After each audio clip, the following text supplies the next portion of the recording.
and Africa as colonies. The Europeans started to conquest Asia and Africa as colonies. Belgium and Germany became the new colonial powers. Belgium and Germany became the new colonial powers. The US became a colonial power late in 1890s.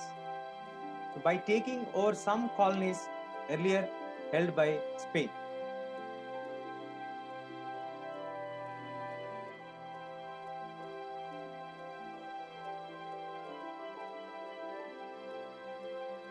(19th century). But this was not only a period of expanding trade and increased prosperity. It is also important to realize that there was a darker side to this process. So, this is the period when the trade flourished, markets got expanded. But we all know trading was there from the ancient period. It is important to know the other side, the darker side of the process. In many parts of the world, the expansion of trade and a closer relationship with the world economy also meant a loss of freedoms and livelihoods. Because of the close relationships that were in the world, it created a loss of freedom and livelihoods. In the late 19th century, the European conquest produced many painful economic, social, and ecological changes through which the colonized societies were brought into the world economy. So in the late 19th century, the European conquest, the countries of Europe tried to conquer the other countries of Asia and Africa for economic, social, and other benefits. In this process, they created many painful experiences and changes through which the countries which are colonized were brought into the world economy. That's how they made them enter into the world economy. If you look at the map of Africa, we will see many countries, borders run straight as if they were drawn using a ruler, as if we are drawing it with a scale.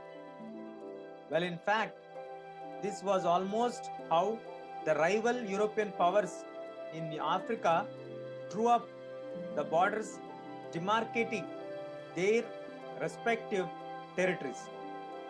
In 1885, for example, in 1885, the big European nations met at Berlin to complete the process of carving up of Africa between them. So they met in 1885 at Berlin to decide which part belongs to whom of Africa.